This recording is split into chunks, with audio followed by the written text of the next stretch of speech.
you can't expect the committee to believe that one reason to why your officials are not present is because they're attending to activities in various places.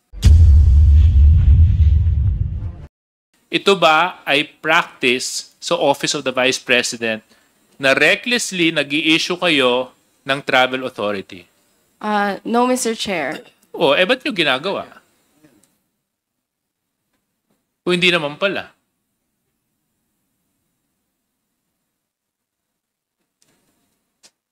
So, ba't nyo ginagawa? Kung kailan may hearing tayo sa good government, na parang lumalabas, sadyang iniiwasan nyo na dumalo yung mga opisyalis ninyo dito sa amin pangdinig. Kasi talagang isasabay nyo pa eh. Kung kailan may hearing, sinasadya nyo na wala dito. At yung dapat pang, at yung pumirma pa doon sa travel authority na yon is the same person who promised that he should be here.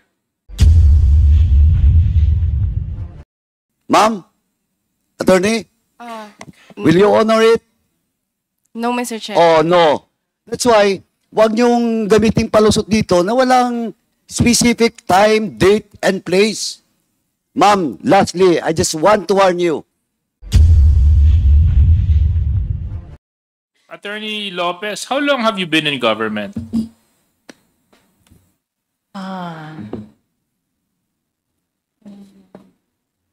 Your Honor, I was a recipient of a loyalty award, so for 10 years. So I suppose more than 10 years. So previous to your position now, you worked as city administrator of Davao City, correct? That is correct, Your Honor.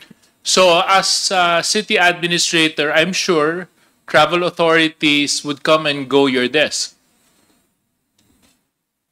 For certain officials only, Your Honor. Yes. So but they would come your desk. Ikaw ang pumipirma, ikaw ang signatory, ikaw may authority. That is... And you would know that open-ended travel orders are generally prohibited. You cannot issue a travel order that doesn't specify to where you're going, up to when will you be there, and the other details and purpose of your travel. Is that correct? Your Honor, Mr. Chair, the preparation of, when I was a city administrator, the preparation of documents as regard travel authorities is actually handled by the Human Resource Division. Yes, I'm not asking Attorney Lopez who prepares them. Yes. As an attorney and as a city administrator, you know that it is prohibited, generally prohibited, to issue travel orders that are open-ended, meaning no specific place, purpose, and time.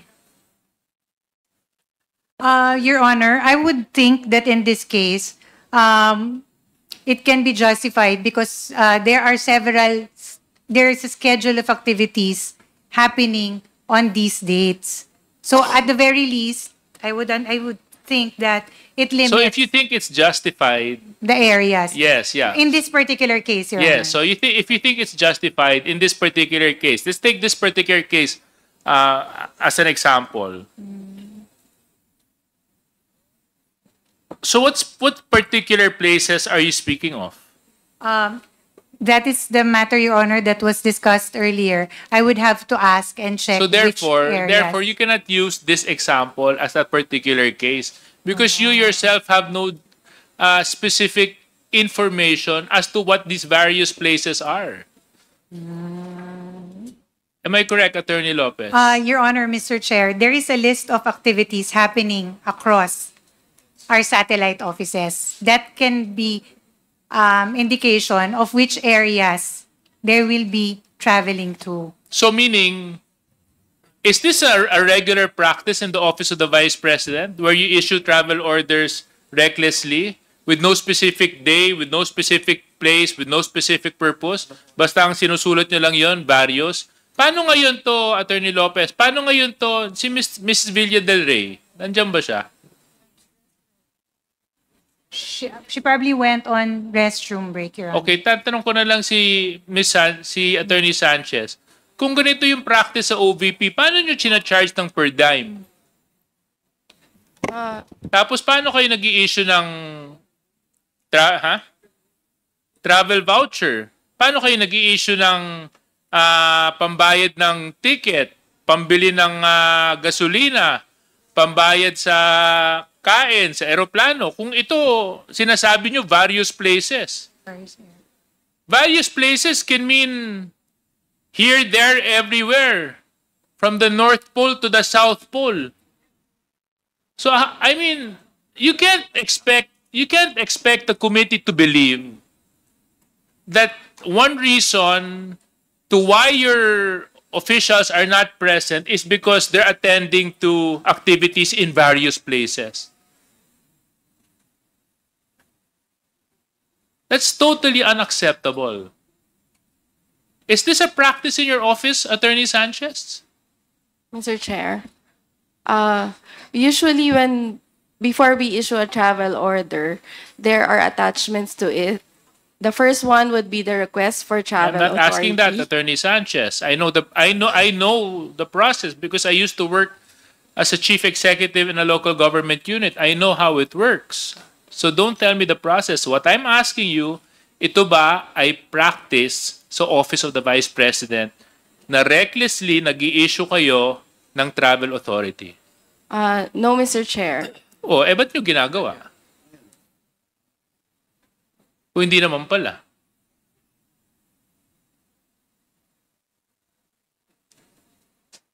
So, ba't nyo ginagawa? Mr. Chair, So, therefore, kung not hindi nyo issue. pala talagang ginagawa, ngayon nyo lang ginawa. Kung kailan may hearing tayo sa good government, na parang lumalabas, sadyang iniiwasan nyo na dumalo yung mga opisyalis ninyo dito sa aming pangdinig. Kasi talagang isasabay nyo pa eh. Kung kailan may hearing, sinasadya nyo na wala dito. At yung at yung pumirma pa doon sa travel authority na yon is the same person who promised that he should be here. Mr. Chair, this is beyond disrespect to the committee. Mr. Chairman. I mean, at the very least, are you trying to hide the truth? Is it so difficult already for people to say the truth? Nowadays, na you have to come up with all sorts of lies. But I'm telling you, you're gonna run out of excuses eventually. You're gonna run out of reasons eventually. And eventually, we're gonna get to you.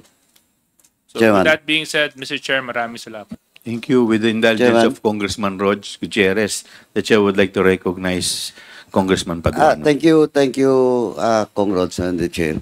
Now, ma'am, alam mo, looking back, no, balikan ko lang yung excuse letter nung nakaraan.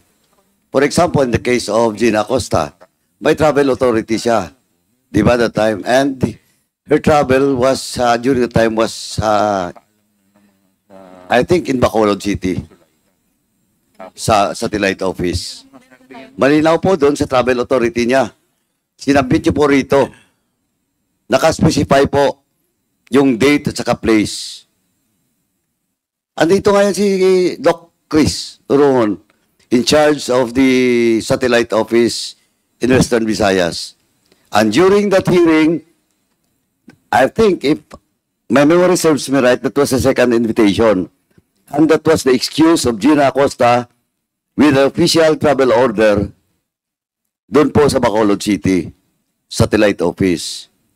Now, today, ang problema nyo kasi, ma'am, Attorney Sanchez, alam mo ba, ang problema nyo kasi ngayon, nilalabas nyo na walang specific area. Ma'am, talagang tinatago nyo. Alam mo bakit? Kasi supposedly, after the travel, if she goes back to your office, may certificate of appearance. And the certificate of appearance dapat coincide or inconsistent with the travel authority.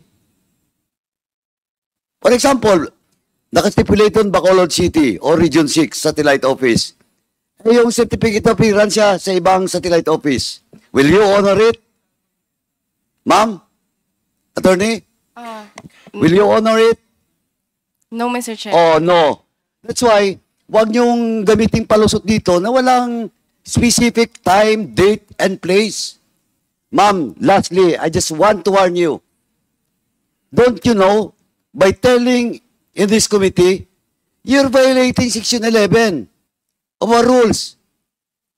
Letter F po, undue interference. That's our internal rules. You're violating Section 11 of letter F, paragraph F of our rules. Undue interference during scheduled hearing by the committee. I just want to inform you, ma'am. And if you want to check it, you can check it in our website. Nandyan po yun, attorney. You're a lawyer, you know that. Yes. Mr. Chair. Thank you, Chairman.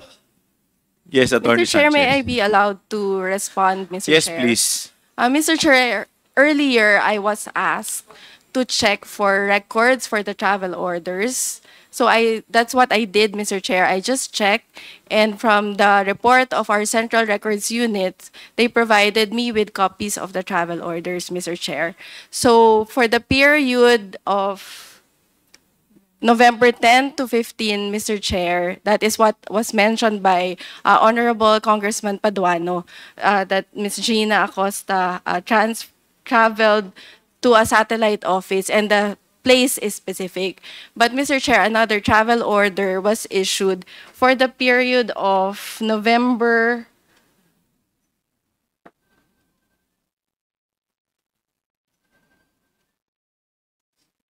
18 to 22, Mr. Chair. And I'm just basing it, my statement. And who signed that on the record. travel order? As mentioned earlier, Mr. Chair, it was Assistant Chief of Staff, Lemel Ortonio. And he's not present also. Yes, that is Eh, correct. para-pareho sila. Who signed the travel order of Ordonio? For the travel, wait, Mr. Chair.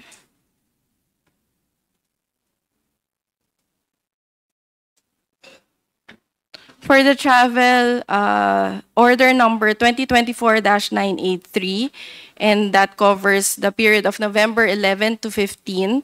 The signatory of the travel order is the Vice President, Your Honor, in accordance with our Yung office ngayon, order. sino yung nag-sign ng travel authority ito ngayon? Mr. Chair, for the travel of Ms. Acosta, Attorney Fajarda and Mr. Fajarda, the signatory is Mr. Ortonio. In Mr. accordance Ortonio. with our... And he's Office also order. absent today. that's- Yes, Mr. Chair. Eh, paano siya sasagot? But, ma'am, last question na lang po, attorney. Regular ba yon? Yung ngayon? Regular ba o irregular? Yung travel authority na yan? In your own experience and based on the practices, supposedly the practices in your office, is it regular or irregular? Without dates, without the specific place? Mr. Chair, it's not common, Mr. Chair. This is the first time So that's irregular. that is not usual, Mr. Chair. Anyway, Mr. Chairman, ako, attorney, I have just cited our internal rules, no? I hope you will answer truthfully so that this committee will not be forced to cite you in contempt. Ganun lang po. Thank you, Mr. Chairman. Chair. But as Mr. mentioned, Chair. my responses were based on documents. Ma'am, as I've told you, you're a lawyer, alam mo po, Salamat po, Chairman. Thank you, but Mr. at Chair, this point, can we request Kong Paduano to extend his request? Mr. Chair, can we request Kong Paduano, since he's already posting questions and looking for Ma'am Acosta, maybe they can call her over the phone kasi on official travel naman siya, so she's still active and performing her duties. pwede po ba The Finance pakitawagan na Officer, lang po Attorney ninyo Sanchez and Attorney Lopez. Ma'am Acosta? I will try, Mr. Chair. Okay. Naman si Dan Fernandez.